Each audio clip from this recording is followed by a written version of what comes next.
Hey everybody, welcome to Still City Fandom. It's Sunday night, and we're talking to Dawn and Justin, so we must be what? Talkin Anime. That's right. Everyone's favorite show. And it's not Sunday night, it just feels like Sunday night. It is. It's Monday night. It's Memorial Day. Happy Memorial Day, everybody. Happy Memorial Day. And yes, everyone's a big fan of Talkin Anime, of course. I did have a couple people say, who I know listen to shows like, I don't really watch anime, so I don't listen to that one. I'm like, that's fine. I'm like, but people on YouTube are. It's popular. It's doing well. It's Talkin Anime. This maniac has completed yet another saga and record time. We are talking about Summit War today. This is the one we've been trying to get to. Yeah. To really have some good back and forth on. This is it. This is the final shit before you get to the new world.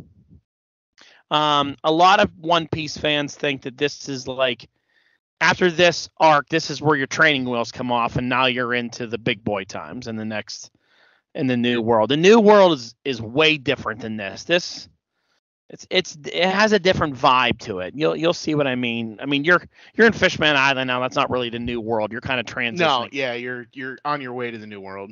But Summit War is a big deal. I never wanted to spoil to you because, you know. Yeah, well, that's one thing we should say before we get going. If you're listening to our show and kind of watching along, if you have not listened or if you've not watched Summit War yet, you may not want to listen to this podcast if you are averse to spoilers, because there are a couple major things that happen that I'm really glad Don held back and did not let me know what was going on. I was really angry, but I'm glad you were. Especially you browsing on Google looking up stuff. It's really hard not to spoil this show. There's some major things that again happen in this, and if you're just casually looking around, you're like, oh, look at that picture. That's some fucked up shit. So yeah, there's spoilers ahead. Don't listen if you don't want to be spoiled. It was hard keeping a lot of these things from you just talking casually. And it's also very surprising, this arc, which I was the most surprised of, is up until now, this is a full-on Straw Hat adventure from day one. I mean, he meets Nami and Zoro right away. Episode 1 was really the first time Luffy was on his own. Yeah. And then the rest of the time, he's completely has these people with him. So this is the first time since episode 1 where you get to see him on his own, and they're not involved in this at all. Well, I mean, so the first thing though is we get Sabaody. We can talk about Sabaody first, yeah. Yeah. So but the majority of this saga is a Luffy story. Is only Luffy. Yeah, which is different, but it's a big event, and it's got its ups and downs. But first, after leaving Thriller Bark and Spa Island, they go to Sabaody. I can't fucking say that stupid word. And it's very like casual and funny first. They're seeing how like the balloon stuff works and walking around the island. They tell Luffy don't get engaged, but then you see a very dark presence in this island here that they're on, where you meet for the first time celestial dragons. Yes. And these are pieces of shit humans that like treat everybody like slaves. They're into slavery. It gets real dark. It does real get dark. And part of the problem with Sabaody area is the Fishman Island is very close to it, and it's underneath it directly. Yeah, it's underneath it. And what I've found out now that I'm into the Fishman Island arc is, as kids, a lot of the mer people and the fishmen children, they kind of go up and try and just get a glimpse of Sabaody and a glimpse of, you know, the outside world, because their home is a bubble under the ocean. Yeah. And what tends to happen is they get kidnapped and sold into slavery. It's so fucked up. It's so weird. It took such a weird turn here at this. Yeah. And you have to come to this island because the way it works is you meet the red line, which is just a wall when you're passing through on the Grand Line.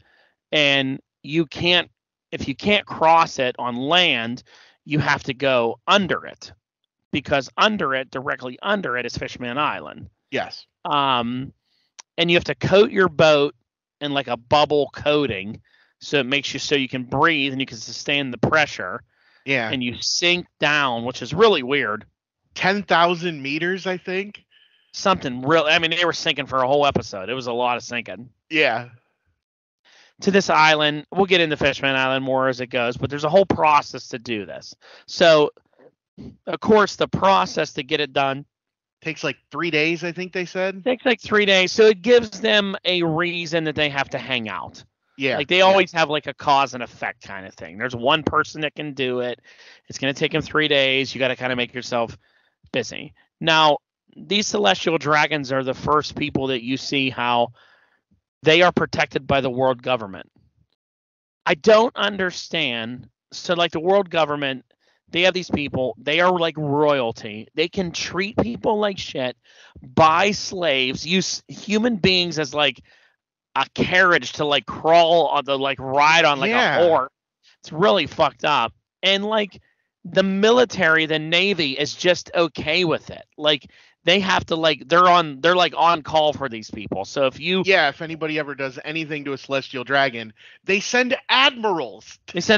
So meaning they're sending the big boys. This is Aokiji, Kizaru, and Akainu, the three admirals currently in charge. So you get this major player sent to this island to kill you if you engage in them. Now, it doesn't make sense to me that slavery and all this stuff and all this horrible shit can go on there. Why would anybody want to live on that island? Yeah, seriously. Like Water 7's not that far away. Hell, you could go live on Thriller Bark now that Moria's not there. I mean, because if you were like a bigger man, they're going to want you to be one of their slaves to like pull their chariots. If you're a woman that was like sort of attractive, they might take you for one of their wives. Yeah. And like and that's the thing is it's anyone they want. Anyone they want. It doesn't matter whether you're a criminal, whether it doesn't matter. You could be just a regular average everyday Joe citizen and they could walk by you on the street and be like, "You're my slave now." And there was nothing. Or if they don't like that you're making too much noise, they'll shoot you and kill you. Yeah. And they get away with it. There's no law against it, whatever. Like, it's the most fucked up thing in this show is like the way these celestial dragons are. I have no idea why anybody would want to live near this. I'd be like, no, I'm gone. Like, there's other islands around here we can get. Like I said, Water 7 is not that far away from here. I'd be like, Water 7's nice now. Iceberg's in charge. I'm gonna go stay there because it's a fucking weird place to live. So it's very strange.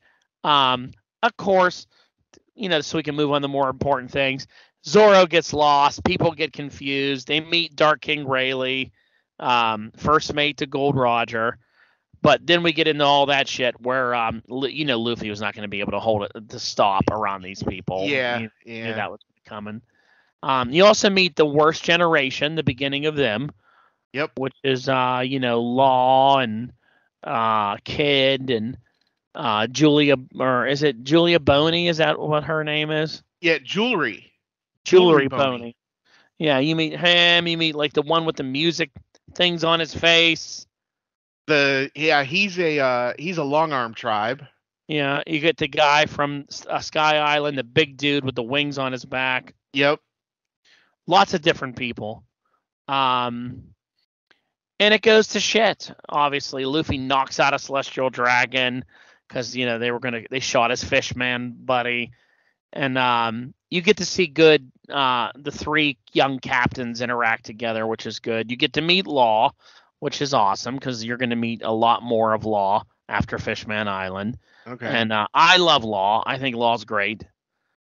His power is weird. We really won't go into it yet because you really don't know a lot about it yet. But yeah, it's basically built to separate them, and then of course an admiral shows up and you meet Kizaru. Yeah.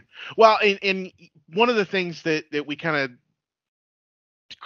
glossed over a little bit. The fishman buddy of Luffy's that Yes. they shoot is Hachin, who was the octopus guy that they fought in the East Blue with the Arlong pirates. Well, when did they come across him? They came across him in because they found Cammy, the mermaid, and her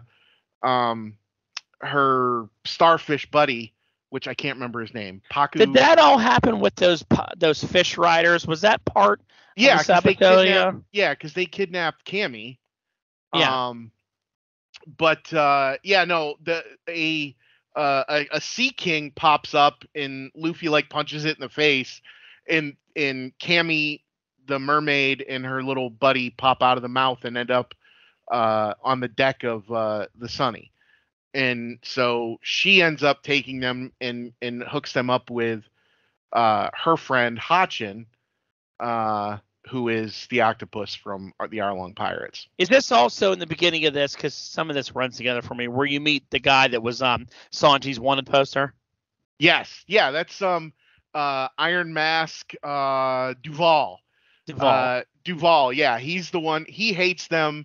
He hates the Straw Hat Pirates because his life got ruined when Sanji got his wanted poster, because the wanted poster doesn't look anything like Sanji. It looks exactly like Duval.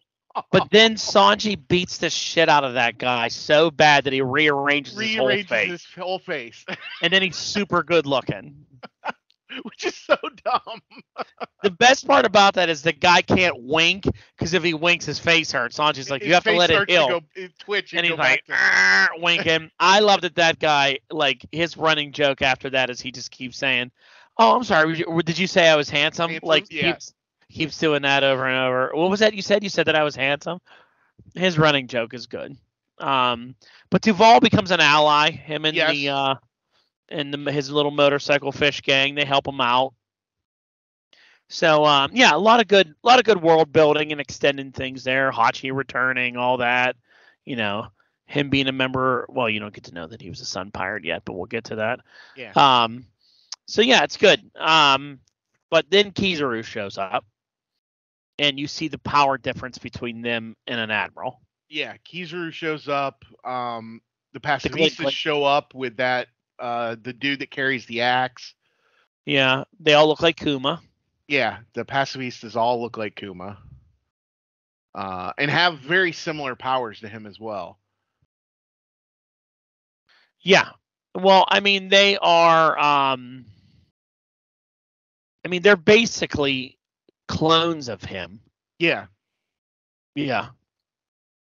They kind of like took Kuma and like cloned him and all that. And yeah, they wrecked the Straw Hats. It's their first real major loss. Yeah. It's a big loss. You see how outclassed they are.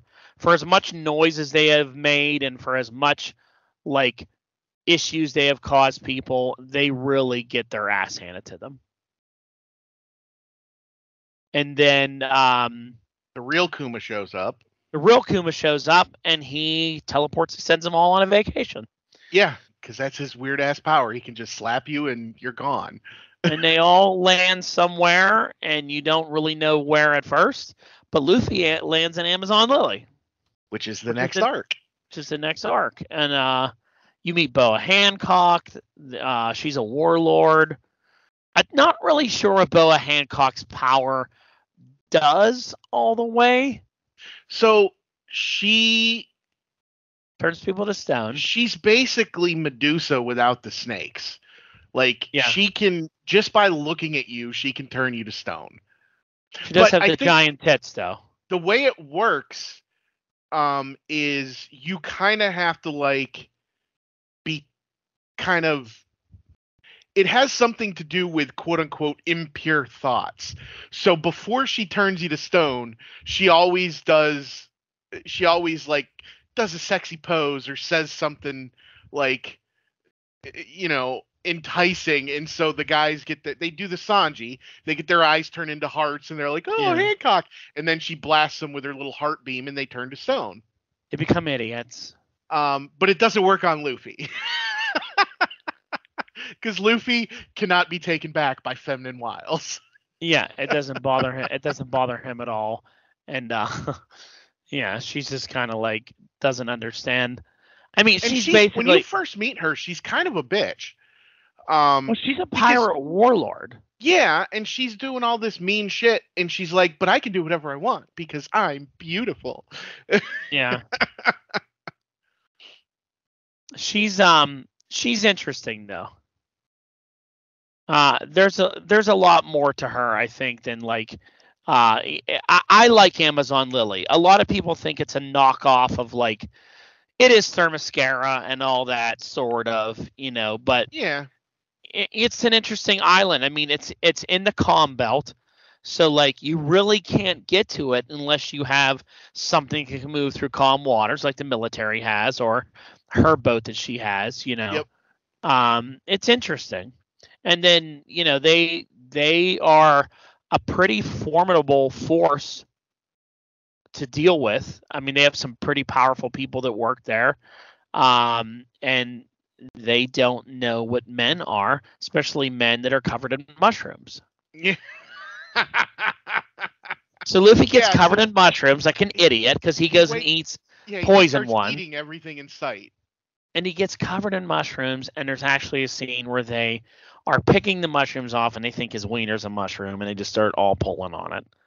And of course, it stretches because it's rubber too, and like, you know, it was a funny scene. It was hard watching with Alex. I was like, he's like, what are they pulling on? I'm like, his penis. Like, yeah. But this is another great example in here that shows you the kind of person that Luffy is and why people follow him. So Yeah, those girls that like, hunted him down, captured him or whatever, like she turns them to stone just because she's pissed at them. because they brought a man back to the city. And then he's fighting the her sisters, and like he's trying to like, and like she's like, if you win, I'll either free them or let you go to find your friends. He's like, free them. Like he puts everyone else before him. And it wasn't even it. There was no pause. He's like, oh, no. Great, just make them free them. Yeah, it's like, free them, save them. They were nice to me. They were kind. And then the girls with Boa Hancock and her sisters, you find out that they were like enslaved, and they have tattoos on them. And Luffy, like, when the one girl's like her clothes get revealed, he covers her, uses his body because he respects them. And all these things that they do just stun Boa Hancock to the point where she's like, what is this guy? Like, what is this? And then she falls like a little schoolgirl for him, and it is hilarious. Yes. It is really funny how much he can't even remember her fucking name most of the time. Like he's saying different things and he's like hammock. I think he calls her hand bone at one point. Yes. He is so funny. I mean, he just calls her all these different stupid names, and she's just like, and I love the old lady of Amazon Lily, or she's like, he loves me and wants to marry me. He's like, he doesn't even know your name. Yeah. Like, correct her all the time.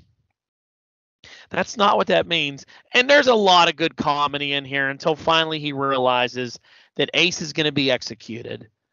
Yeah, his brother was captured. At Impel Down, which is another part of the Marine trifecta there. It's in a calm belt. It's surrounded by Sea Kings. It's a hard thing to get to. But all of the she gets a personal invite. I forget why she gets a personal. They're calling in all of the warlords. 7 warlords because they're afraid Whitebeard's going to attack. Because they have his man. Yeah, they have his right-hand man. So she gets called in, but she wants to stop by Impel Down first. So she goes on that Marine ship, smuggles Luffy in. She's going to take him in. And the whole entire time with me of this, I was like, he's going to rescue Ace by himself? Because you remember the first time he heard about Ace getting captured, he didn't care. Yeah, like, he was like, I can't go save my big brother. He'd be mad that I came to do it. Like he's like, he'll be fine. He's like, it's Ace, he'll figure it out. But then when he hears that, like, he didn't figure it out, he's going to get executed. He's like, I'm going to go save him. Yeah. Again, which is just Luffy being Luffy, doing Luffy things, Well, and that is kind of where, when Hancock agrees to take him to Impel Down, he kind of switches too, because since that moment he's called her by her real name. He hasn't because he tells her, "Thank you so much. I will never forget you for this." Yeah, And he really and from then on he calls her Hancock, and every time he says her name, it's, "Oh my God, that must mean we're engaged." Yeah, we're obviously engaged and in love. I like that he's ordering all that food from the Marines, and they think it's for Hancock, and they're like, Yeah. "God, she eats a lot. Where's she putting all this food?" I love when she's sneaking into Impel Down with that big robe, and he's underneath there, and she's like, "Move up a little bit," and they show you like through the cape how he moves up. He kind of like squeezes right in there, and she's like, "Oh," her face turns red. Like, that's pretty funny. That was a good one. So yeah, he gets her in, and then we get to see Impel Down, which is a cool looking place. Multiple levels of hellish torture. I think six levels of torture. All for different kind of criminals and but again, it just shows you a real dark side of the military and the world government. Like, there's people in there that maybe they were bad or they did something, and they're just fucking torturing people in there. Yeah. Burning them, freezing them, stabbing them. Like, it's like you're in hell. Yeah. Well, two of the levels are called hell. Yeah. Because they specifically called out I think level 4 was the burning hell, and I think it was level 5 was the freezing hell. Yeah. It's really bad. It's a really fucked up place. Like, the world government is messed up. You meet Magellan, who's the warden, who has the poison fruit. Magellan, he's powerful. He's super powerful, and they really didn't explore just how more powerful he is. I mean, Luffy really just lucks out here, if anything. I mean, because this guy was fucking nuts. You couldn't really hurt him. No, because you couldn't touch him because he was made of poison. Yeah, you touch him, he can poison all over you. And I love, my favorite part is that he eats poison food because he's like addicted to eating the poison flavored food, and then it turns his insides all apart. I like that he's like just you. He can eat poison and it won't kill him, but it gives him the shit. It wrecks his like digestive system. They actually say in the one episode when describing him that he spends 10 hours a day in the bathroom. Yeah. And then he sleeps for how long? 6 or something like that. And yeah.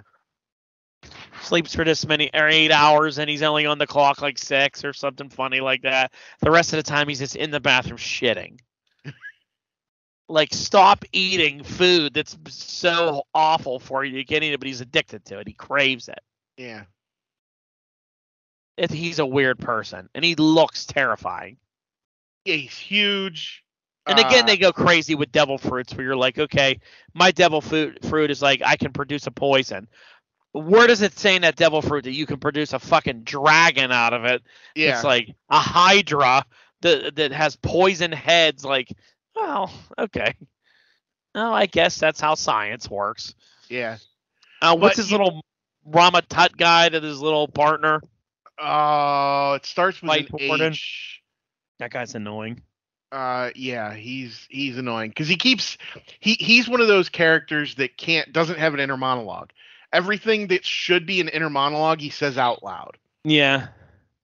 And he talks about how he wants the warden's job, and yes, he wants to be the warden. For some reason, he's dressed like an Egyptian warlord. I don't understand. Some characters in One Piece, I don't know why they wear what they wear or where they come from, but they're really odd. I know you're looking up that name, I can tell. Yeah, I'm trying to find it. I can't find it. Don't worry about it. He's a forget. But yeah, I mean, Impel Down, we start to meet or get reacquainted with some characters, some villains that we have already met previously. Yeah, you meet Buggy the Clown, you meet Mr. 3, Mr. 2, Bon Clay is there, Mr. 1, Crocodile. I mean, it's the whole gang. Yeah. It's Alabasta Kingdom. Everybody that those Straw Hats took down and in prison, they're all here. Yep. Bon Clay is fantastic. Yes, I hated him in the Alabasta arc. He was so good in this arc. He's such a good friend to Luffy.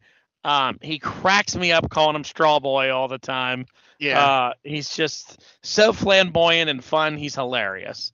Lots of crazy stuff here. I like Buggy in this. A lot of people don't like Buggy the Clown.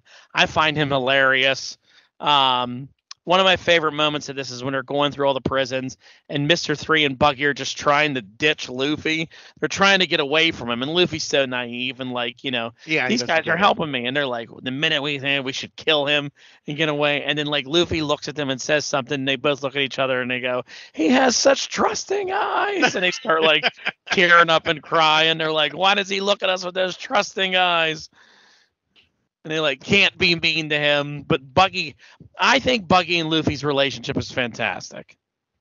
It some of the things, I can't remember how much you know about Buggy's past at this point, but Buggy and Shanks were friends on they were best friends. Gold Roger's ship. They both served under Gold Roger.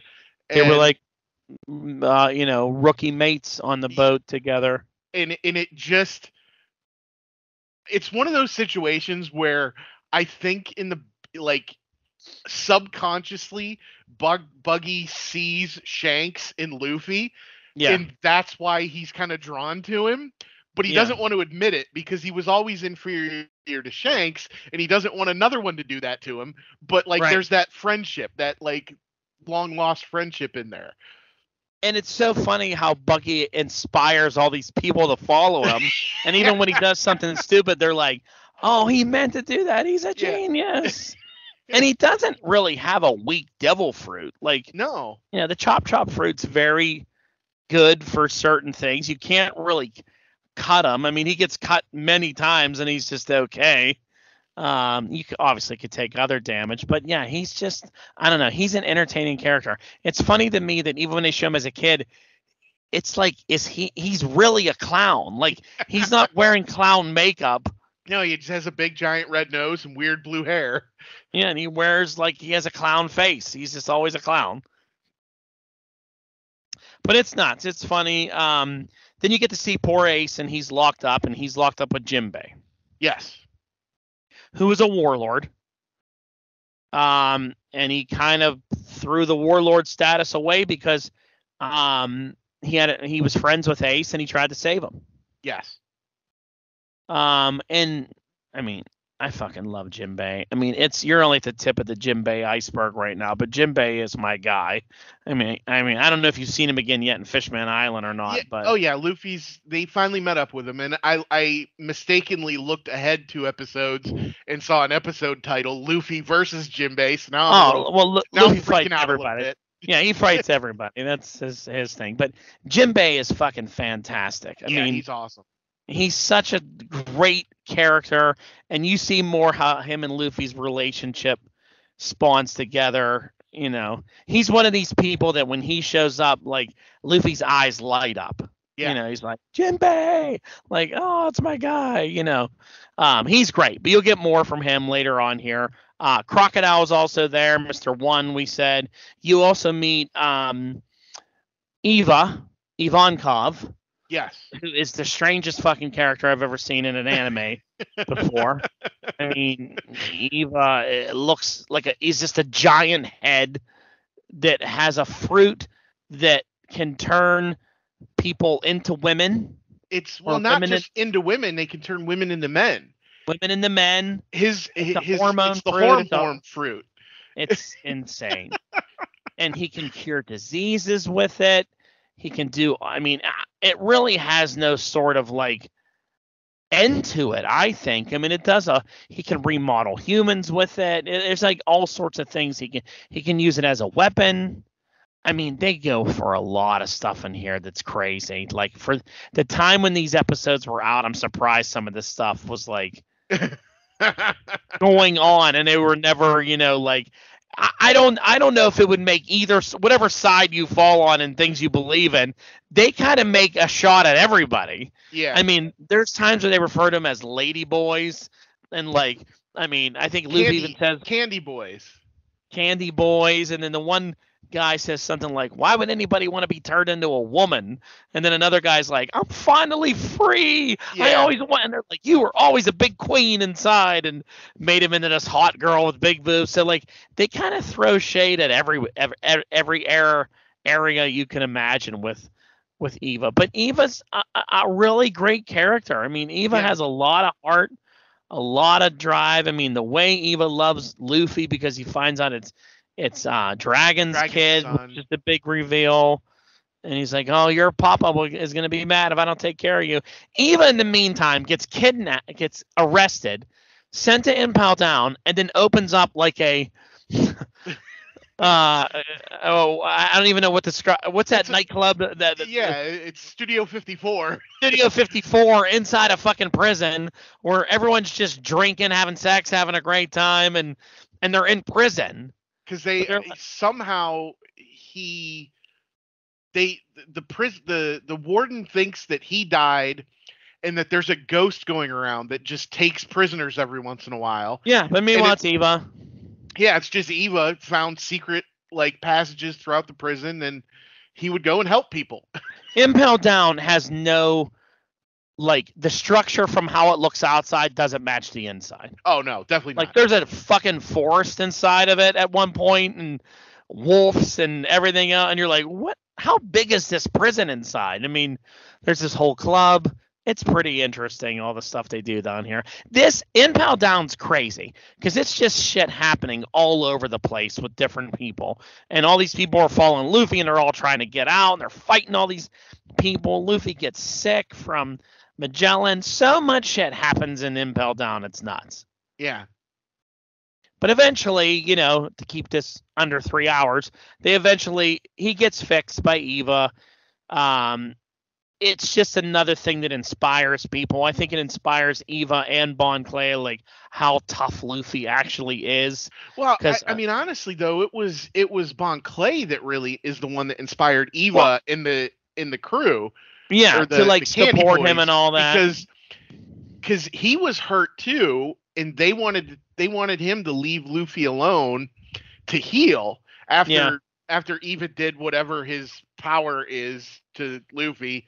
To make him able to heal. But he couldn't heal for 2 days because Ace would be dead by then. Yeah, so Bon Clay just sits outside his room and just yells encouraging shit at him.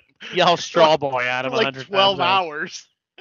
But then, like I said, Luffy wakes up and he's fine. He eats and he's ready to go. And then it kind of inspires Eva and all of them to break out too. Yeah. And to leave their little Studio 54 they have down there and make a break for it. I like the team up of Mr. 3 and Luffy where he gives him the wax feet and boxing gloves so he can punch the Poison Man. Yeah. But he still doesn't really hurt Magellan. Magellan's okay. Yeah. I don't know that I don't know anything really beyond this, but I know the world government and the Marines were not happy about everybody getting out of Impel Down. Yeah. So I don't know how well he actually was going to fare beyond that if they went and punished him for failing in his duty. But you do get a cool scene here where Blackbeard shows up, and he goes into that prison to basically break people out to join his crew. Yeah. I forget the name of the guy that was a guard there, and what could he do? Turn invisible or something like that? His had something to do with a sword. He's another swordsman. He's a swordsman, but he has a devil fruit too, I think, which makes him invisible or something of that nature. He joins Blackbeard, but you get to see Blackbeard and Luffy face to face, which is cool. Yeah. And Blackbeard admits that he's the one that defeated Ace and turned him in. Luffy gets some fucking shots on him too, which was interesting. He does, because that's the thing about Blackbeard's his power is it doesn't do anything to his physical body. So he takes punishment just like anybody, but if you get in the way of his devil fruit, then you're toast. Yeah, because it just kind of sucks you in and absorbs you. It's a weird power. And then, I mean, Magellan fucks up the Blackbeard pirates in here too. I forget who saves them. Is it the swordsman guy that saves them? I think so. But they were kind of done for, which was a funny moment. I like when you start trying to look up names. You just get kind of quiet, start staring at your screen over there. Yeah, sorry. Like, I need to know this name. Like, it's okay. We all know the sword guy. That dude. All right. So they eventually get out of Impel Down, and another fantastic moment when they're escaping. Bon Clay stays behind, shuts the door behind them so they don't get followed. Yeah. And the way he does that, because if for those of you who may not remember, Bon Clay's power is if he touches you with his left hand, he can basically turn into you. He can imitate imitates Magellan. And yeah, and he turns himself into Magellan to get the gatehouse to open up the gates of justice and then to close them on behind him. Yeah, and then does that speech, which it was just incredible, you know. Yeah. And they're all sad, and I have no idea what fucking happens to Bon Clay after that. I'm sure he gets. Because Magellan shows up. I got to imagine that that's the end of Bon Clay. Yeah, haven't seen him again yet, but maybe we will. Who knows? Then you get a little downtime when they're on their way to Marineford. Meanwhile, Marineford, his execution gets moved up. They're gonna bring him out. They're gonna execute him. They have so many people there: 3 admirals, 7 warlords. Well, not all 7 of them. 6 warlords, 5 warlords, whatever. They got giants. They got ships. They got 50 ships, big giant marines, all kind of soldiers. They have everybody and their mother there to kill Ace. I never really understood why they felt the need to do this. Like, why they wanted to challenge Whitebeard. I know they were like trying to maybe send a message, but it didn't make sense to me why they wanted to execute Ace so badly. You know, like that was Sengoku's thing. I don't know if he was getting orders from like up above. They know who his father is, his real father. They know Ace's dad was Goldie Roger, so and they're afraid. They tried to eradicate him from birth. That's another how fucked up the world government is. They found out Gold Roger was going to have a kid, and they were trying to track down the kid so they could completely eradicate Goldie Roger's bloodline. And his mom was a Portuguese D. I forget what his mother's name was, but yeah, she had the baby. She did something to herself where she carried him for 22 months. Yes, I forgot how nuts that part was. Yeah, she kept that baby in for so long.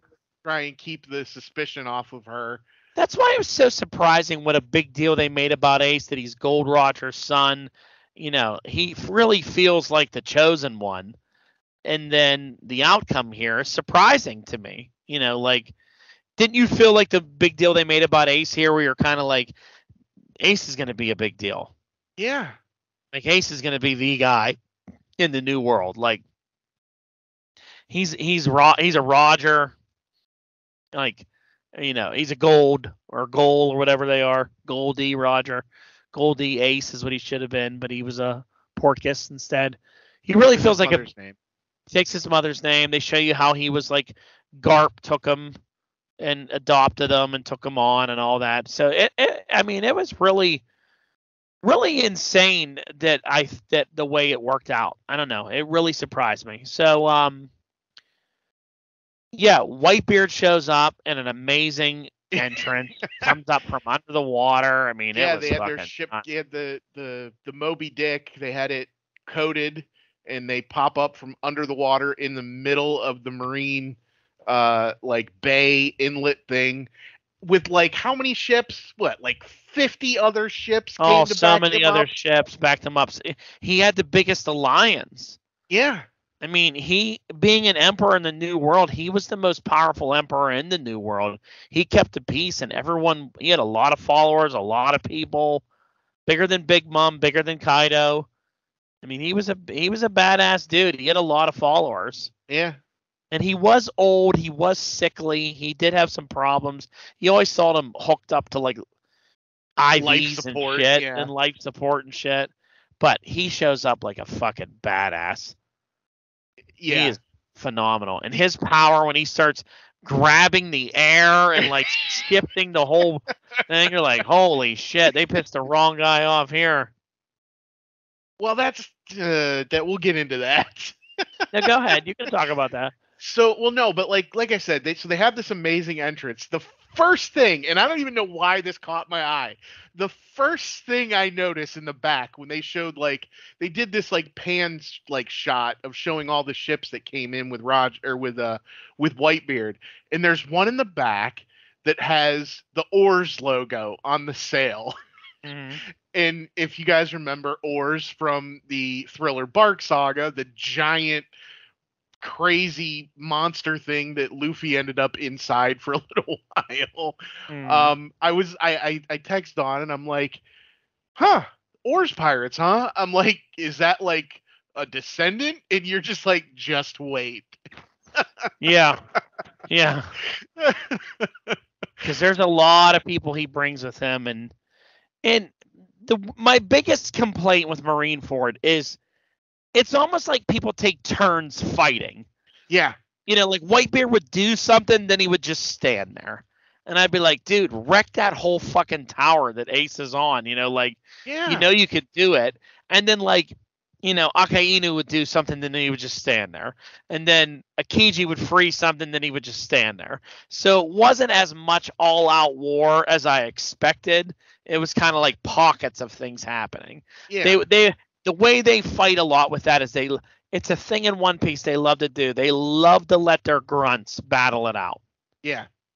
Like if you're a heavy hitter, you just kind of stand there, arms crossed, and you just kind of wait, and then you let all these subordinates kill each other, and then you just kind of kill one person, then just stand there. Yeah.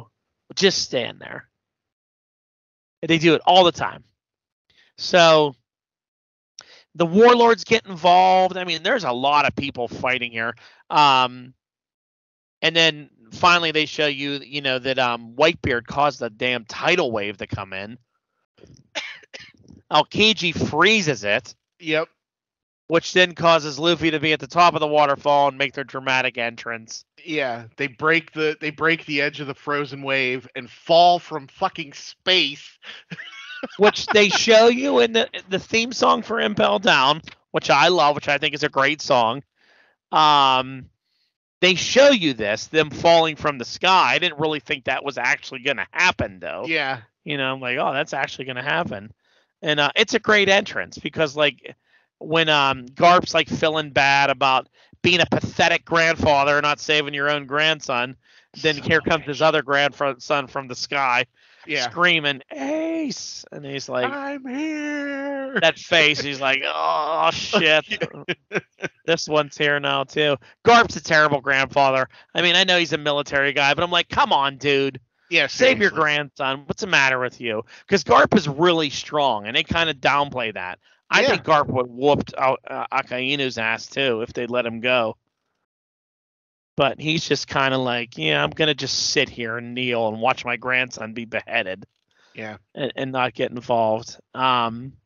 Great stuff with Luffy. I mean, you get that iconic picture where he, breaks that mast off that boat and jumps over the one wall, lands in front of the admirals. Well, the funny thing about this, though, is when Whitebeard when his boat first pops up and he comes out onto the deck and he's standing there, the way it's drawn, it looks like he could jump from his boat to the platform where Ace is at. Yeah, that's your first introduction. Yeah. But then, as the battle goes on, all of a sudden it's the ground they have to cover once they hit the land, it's 10 miles, it seems like. Oh, yeah. The perspective is just so weird. Perspective is a big deal. I said that to Alex last night when we were watching the whole Cake Saga right now. There's a scene where the Straw Hats are running for these woods to cover themselves, and Big Mom's chasing them. And I'm like, they've been running for these woods for 3 episodes now. I'm like, they look like they were right over the horizon, and they're still running for these woods. Like, I'm like, how far away are those woods? They look like they were like right there, Yeah. But yeah, Whitebeard got further and further away. And again, his interaction with Luffy was really good. I loved when they talked. I thought that was really good. Yeah. Just here's an Emperor thing. I think he recognized the hat. Yeah, and he's telling him, well, don't get in my way. I'm gonna be king of the pirates. And yeah, Whitebeard got an idea of like right away, like, yeah, you guys must be brothers. I can tell. Lots of stuff happens here. Whitebeard gets betrayed by one of his like subordinates because he the military is paying off. Yeah, Akaino was a dick and went out and placed some doubt in the minds of a couple of Pops's boys. Yeah, and then he was like, I forgive you. You just stabbed me through the stomach, but I forgive you. You dumb bastard, I still love you. Yeah. Everybody's his kids. He treats everyone like his kids. Pops. He's great. Yeah, really, really good stuff. I mean, you also see a lot of the relationship throwbacks here of Ace. I think that was in this arc or parts of it where they show you Ace when he first joined the Whitebeard Pirates. Yeah. Tried to kill Whitebeard multiple times. Yep. And then come around. His relationship with Blackbeard working for him. Blackbeard stealing that fruit and betraying the crew. It gives you all the backstory you need, which this is a great thing that One Piece does is you knew Ace was chasing Blackbeard from the get-go, and now you finally got the reason why. Yep. And everything that they did. And, Whitebeard's story was just really good. All of it was really entertaining. I really liked his story, his pirates. I loved Marco. Marco's cool. The Phoenix, he was pretty powerful. A lot of moments in this that Luffy almost buys it. Oh, and then someone saves him, Crocodile even bailed him out once. Yep. Which was great. Was that against Mihawk? Hawkeye? It was somebody, yeah. It might have been him. Remember when another cool moment? There's the first time he used observation hockey against Hawkeye without realizing that he did it. Did you remember that? No. He reached for Hawkeye to give him one of his moves, and his arms were going, and then all of a sudden he saw Hawkeye slice right through his arms. And then he stopped and was like, "What was that?" And he didn't do the move yet. Oh, I didn't catch that. So he pulled his arms back, and Hawkeye was like, observation hockey. He knew he was gonna do it. He didn't even realize he did it. He also uses he's used the Conqueror's Spirit twice now. Hockey in this. The first time he did that, he did it on Amazon Lily. Mm-hmm. And then he does it to save Ace when they're about to chop Ace's head off. Yep. And then Mr. 3 shows up, who in a great scene, works his way in there. All that stuff's really good. And, I mean, he finally gets to Ace. He frees Ace. When he frees Ace, with the key that they got and all that, Ace just goes off, which is a great scene. Yeah. This really has you Luffy and Ace together. They're going to fuck shit up. He beats Aokiji's ice, pushes him back. He's doing so many Fire Fist moves, and it puts you in this heartbreaking moment where you're like, yes, the brothers are going to get out. They're going to escape with Whitebeard. And then Akainu kills him. Well, he would have killed. He was trying to punch Luffy because Akainu, we haven't said yet. He's got the the mag fruit. Mag fruit. He's lava. He's a human lava machine. And then, I mean, he's insanely powerful. And then when you get to his episode, the title of the episode is "The Power That Can Burn Fire," and I'm like, this doesn't sound good. This is gonna be bad here, And yeah, he burns a fucking hole through Ace, burns his organs, tells Ace, you probably haven't felt what it's like to be injured or be hurt being a Logia yourself. He's like, but I burn way hotter than you do. Which, yeah, lava is pretty fucking hot than regular fire. So Yeah, he fucks him up. He dies, and then the Yeah. next episode is called Ace Dies on the Battlefield. You're like, well, I guess there's no guessing that one whether he makes it out or not. Yeah. Firefist Ace dies on the battlefield. I was so stunned they killed Ace.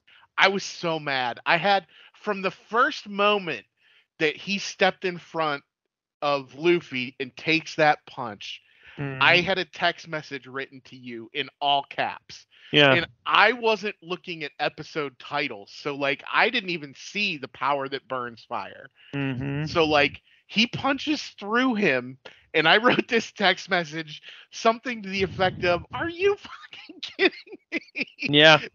And I didn't send it. I held on to it because I was like, no, maybe this will be okay. And then no, I got to the end of the episode and it was not indeed okay. No, it's not. It's a horrible scene. I couldn't believe it. And then, to make matters worse, then, I mean, Jinbei takes him then, and Jinbei's trying to save Luffy. Jinbei gets burned. Luffy gets burned. He gets the burn on his chest. And then Blackbeard shows up, and him and his crew kill Whitebeard. Yeah. And I'm like, fuck, they killed Whitebeard now, too. You just got to see this guy. Then to make matters even worse, Blackbeard steals Whitebeard's power, which no one knows how that's even possible. He put a big cloak around him, got inside there, worked some magic, and now this motherfucker has a black power hand fist and a white fist. And a left power hand that he can rattle the earth with. So he's an immensely powered individual now and out of his mind. And it's crazy. And Whitebeard never fell. He stood there the entire time. Yeah. Yeah, he's like a statue. So, yeah, all of it was pretty distraught. And then our boy Law shows up to save Luffy. Yep. To rescue him.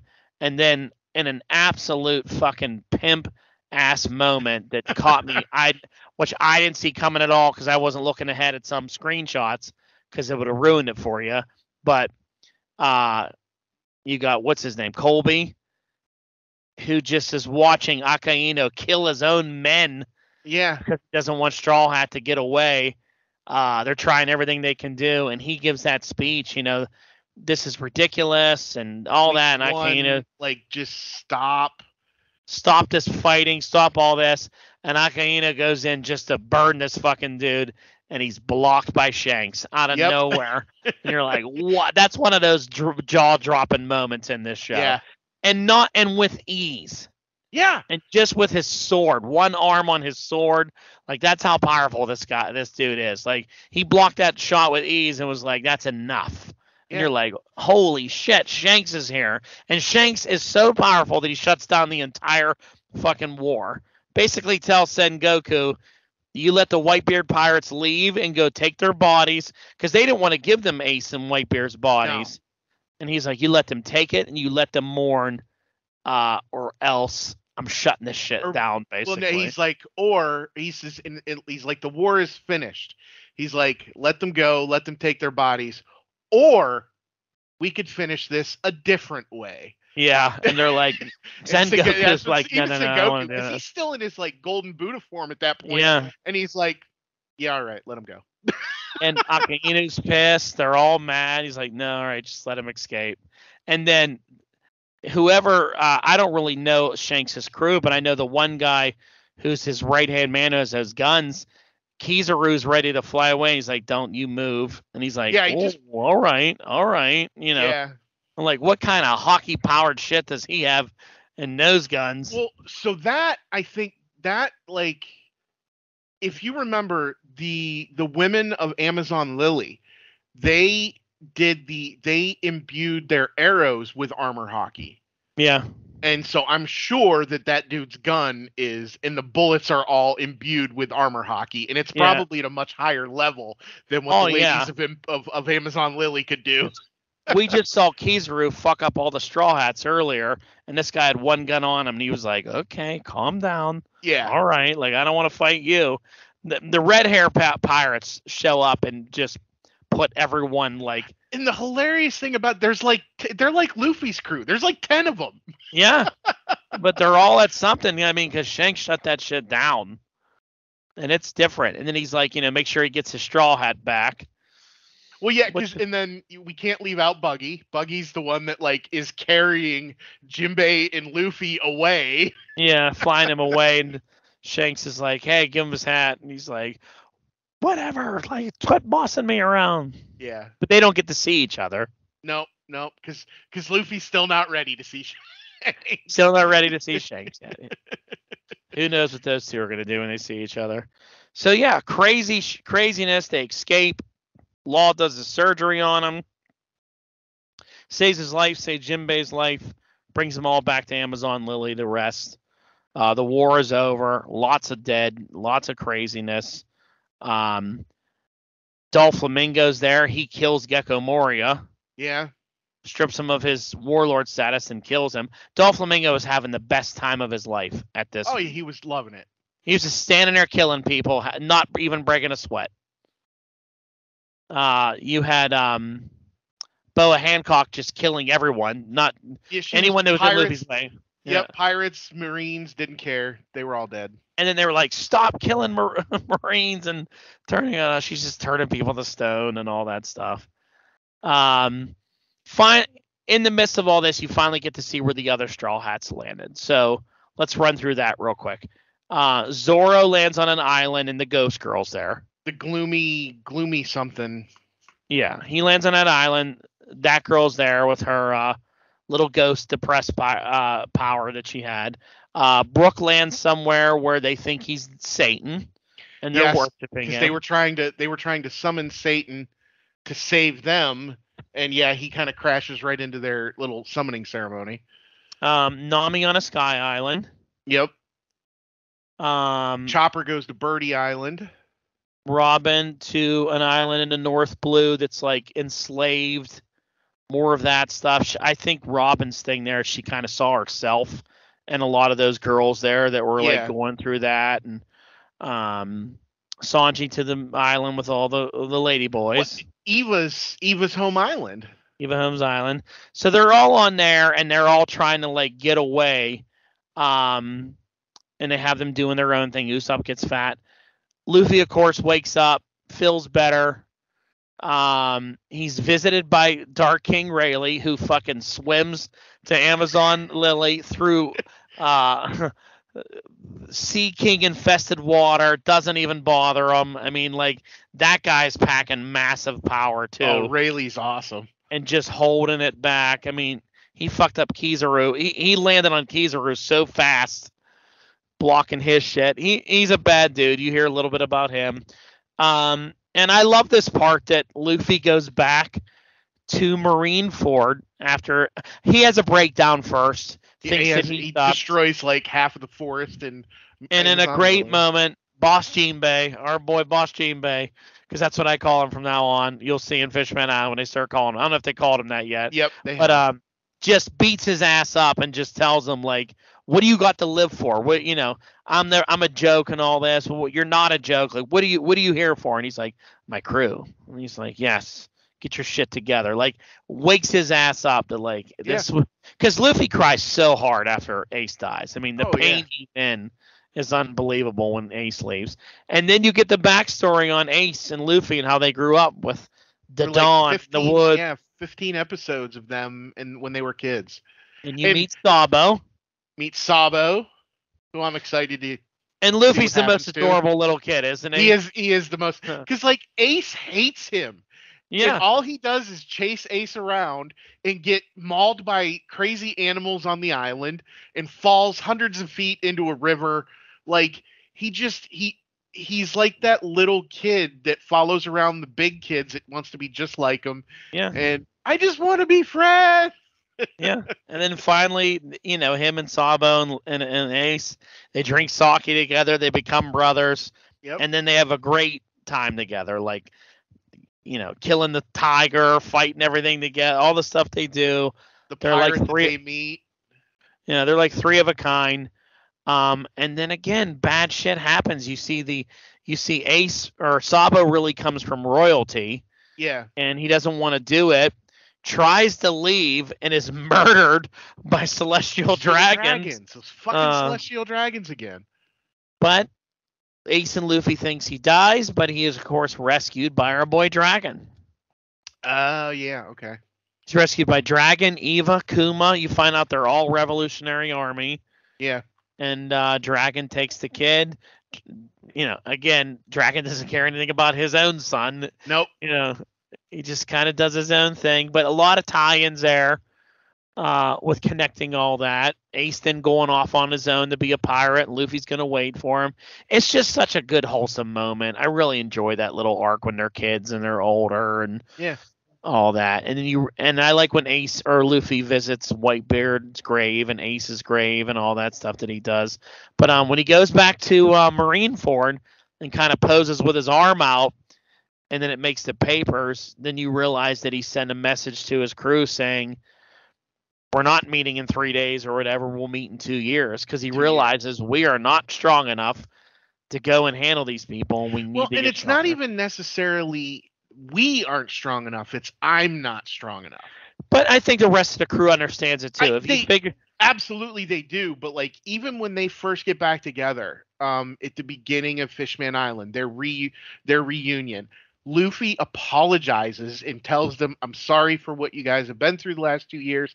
It was selfish of me, but thank you for sticking with me. And they're just like, shut up, dude. Yeah.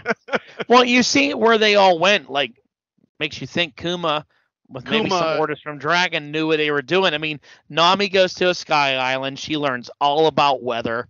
Yeah. And way more knowledge than she ever had and all that stuff.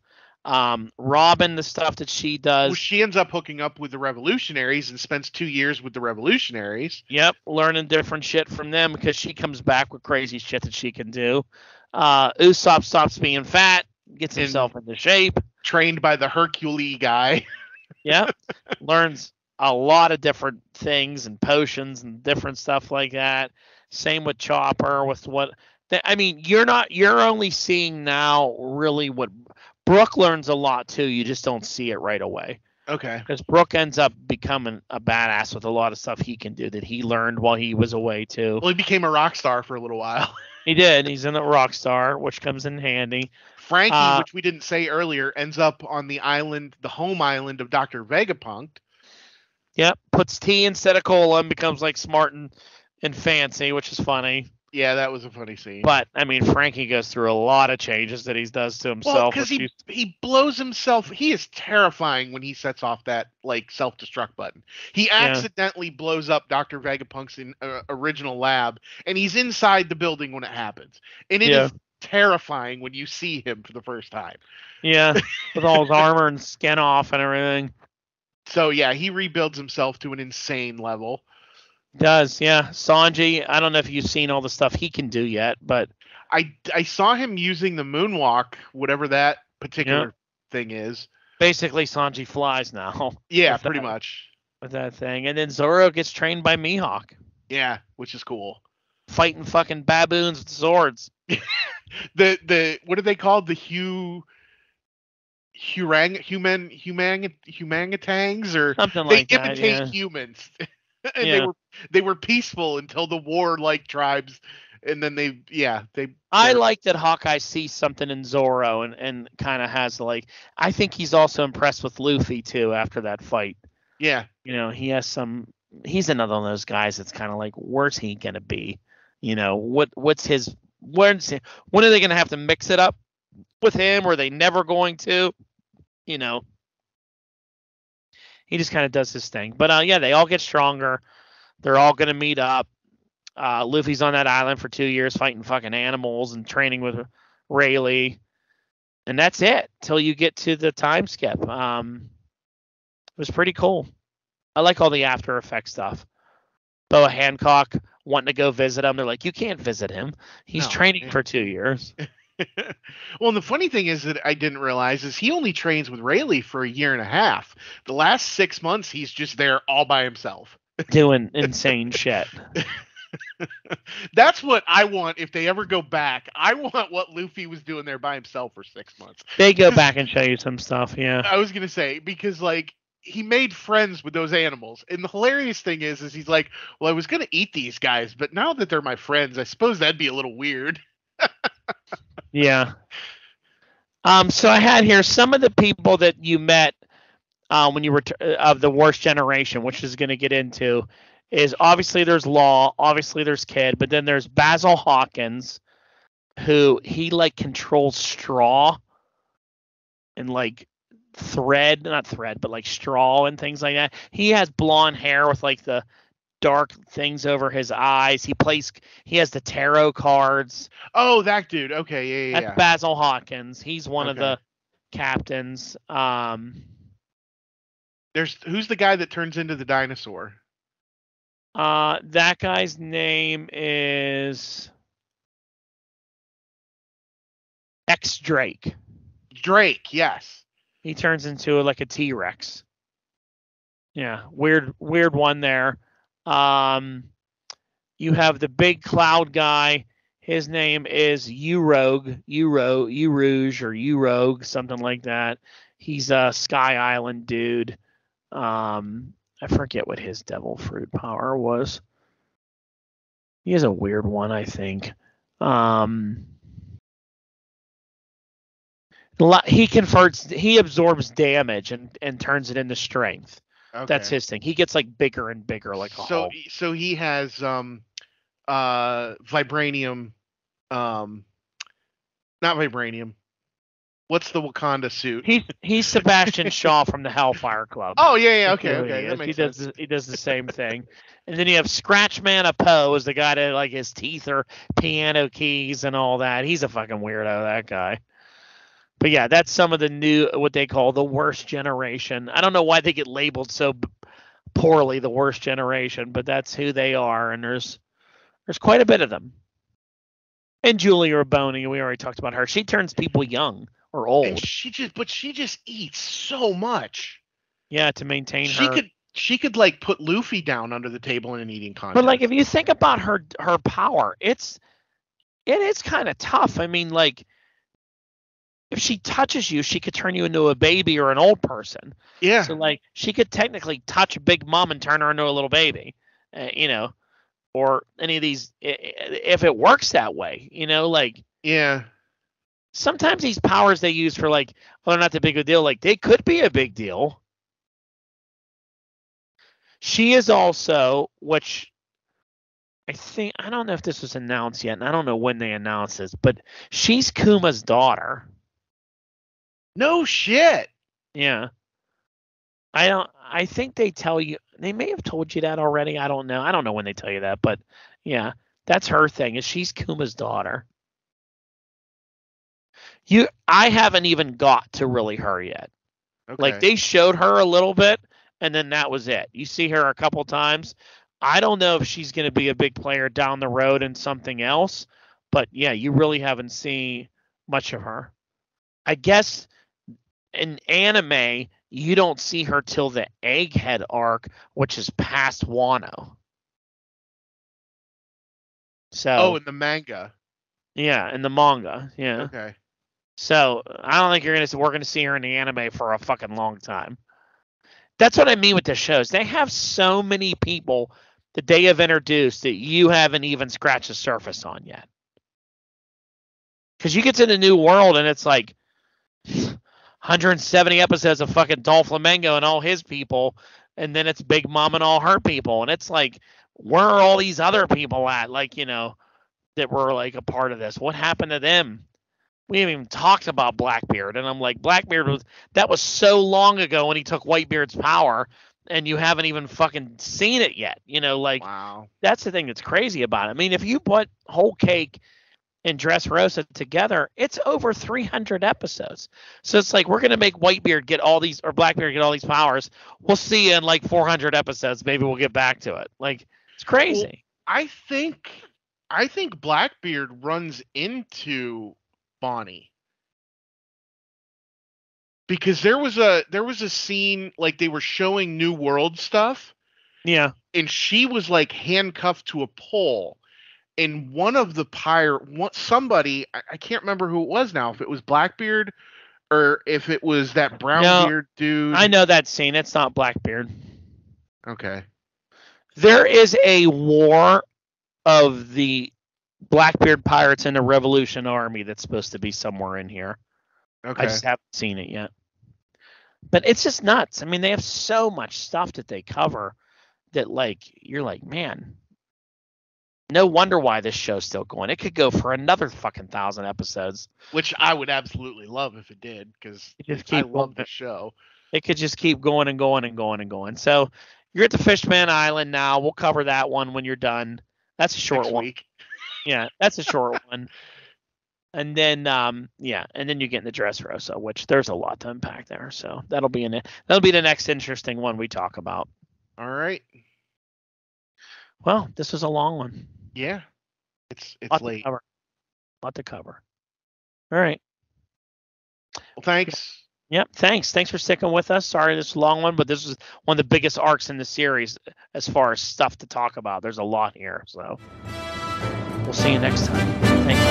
Later.